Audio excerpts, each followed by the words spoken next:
It's great to be here. I don't know what's going on. We are actually using a good brother in Christ and friend of PJNet. We're using Chuck Nellis's live stream on YouTube because, well, YouTube cut mine off until January because we broadcasted the coverage of the Kavanaugh hearings. Okay. So things should be back to normal in January. Hey, good to be here with you. Sorry we're having problems tonight. I wanted to take a moment to share with each of you. One, thank you for your prayers. I've already seen tweets on Twitter calling for prayer for myself and my family and all those involved in this area. 24 hours from now, the wind will be howling outside in excess of 100 miles per hour. We have taken all the steps in preparation. We are on very high ground and we are in a very solid building, but the studio from which I sit right now is little more than a mobile home. It's thin-skinned. It is anchored to the ground. It's not going to blow off. It's anchored in the same way mobile homes are. But it is thin-skinned, so if anything hits it or falls on it, yeah, we're going to have a problem. And so I'll be shutting off the electricity and just battening down the hatches as best as I can. It appears to me the fury of this thing will be hitting about 24 hours from now and will last about 6 hours. Things should kind of settle down a little bit after that. But that's the bad news. I think everything will be fine. I'm just... well, it's just some of those times. Hey, I'm very grateful that my daughter works at a hospital. She's a CNA, Certified Nursing Assistant. She will be going in momentarily. It's clocking in at 11 p.m. tonight, where she will be fed and housed and taken care of and worked and on the clock until all is clear. I figure by 3 a.m. tomorrow, which is technically Friday, I guess.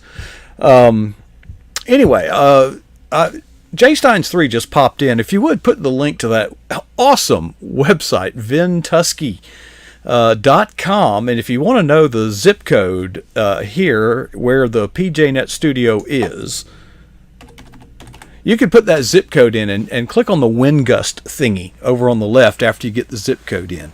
What an awesome website, but it'll tell you just how scary things are going to get. And So good to see everybody here. Appreciate all your prayers and support. And, I do know what we're up against here. I served as the disaster relief director for the Florida Baptist Association 14 years. And today, with the events of today, has kind of made me reflect on some of those times. My job, what I did, among others, I did a lot of stuff, but the reason I got involved is I have been in communications all of my life, and so my role was to get there first. First meaning before the Red Cross, before FEMA, pretty much first. Here's the deal. I hope y'all don't mind hearing this because it is quite a story. And just to let you know how the community and all these organizations pull together at a time like this, especially FEMA. The Red Cross is the primary. They are the largest disaster relief organization in the world. The second largest disaster relief organization in the world is the Southern Baptist Convention. Now, the Southern Baptist Convention cooks the hot meals, or I should say prepares. All we really do is heat them up. Prepares the hot meals. We load them into the little ambulance-looking things. Those are called ERVs, E-R-V, Emergency Response Vehicles, where they are distributed in the disaster-affected area. Now, let me tell you. So the Red Cross has this big tower and powerful transmitter so that they can communicate with their ERVs. But the problem is, so the ERV can hear the broadcast. Any radio message gets to them, no problem. The problem is when they try to reply back with their little handheld walkie-talkies or little radios that are in the car with a little antenna about this high on the roof, the base station cannot hear the ERVs, the drivers. So first job we had was, one, set up a satellite link for telecommunications so that we could communicate no matter what. Because it was satellite based, it did not depend upon local power. It did not depend on the telephone company, nor did it depend on the internet. It was $2.50 a minute, so you learn not to use it unless you absolutely need it. But so job one, set up the satellite station so that we can use the telephone to convey messages back to wherever to get the stuff coming in. Number two was to set up various relay stations at strategic areas in the affected where the hurricane came in, so that we can relay messages for the ERVs, for the little Red Cross ambulance looking thingies. Okay, so what would happen is we would listen to the base station, and we know that. So then we would listen for a response from an ERV, and if we were able to hear the response, we would then write it down or whatever, and then basically broadcast it back from the relay station so that the base unit could in fact hear whatever it was the ERVs in the little ambulance looking thingies were saying. So that was my primary role. Now later on, as communications became established, it moved into something entirely different, which we call a mud out, and these usually start about a week after all the cameras have left and no one's even thinking about the hurricane anymore. Because all that water, all that rain, and all the stuff, flooding is the bad problem. I won't go into all that. It's other than to say the little old ladies that usually worked on the team with me are the greatest in the world. They worked in situations in an environment that would literally gag a maggot. The stench was unbelievable. The carnage was unbelievable, but these little old ladies usually just work tirelessly and without complaining, and just it's really, really good.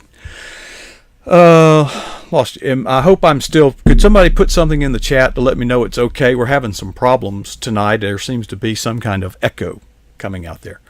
But anyway, thank you again for your prayers. I will be absent, obviously, until this storm passes over. And I just want to wish everybody well, and I'll do the best I can to communicate through my cell phone as long as it lasts. I'll post a little something on Twitter now and then as best I can.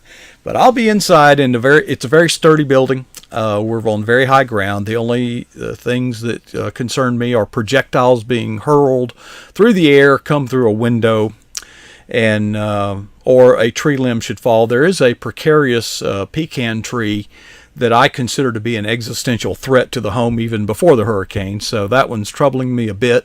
Fortunately, there we go. Hot dog, there you go. Folks, this is the kind of time, by the way, when what we have here, what we do here, this has become more than a few people with common concerned citizens. This has become more than just a few people in a chat room. Many of us here have known each other years and years and years, and we have been through some tough things together. And it just gives me strength and gives me assurance that God is working through His people. And I believe that you're a part of that, and I value my PJNet family. I value what we do here at Renew US. We send out good news. And folks, I'm telling you, I have the experience to say that during a disaster and the aftermath thereafter, God shows his love in ways that you cannot possibly imagine through his people who come and serve sacrificially and with love. And it's just a great thing. So just pray for Coach Prasick and family, and we will be back just as soon as we can.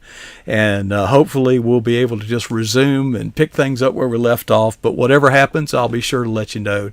And I just want to be sure to let each of you know how much I love and care for and about you. You're like a family to me. Thank you so much.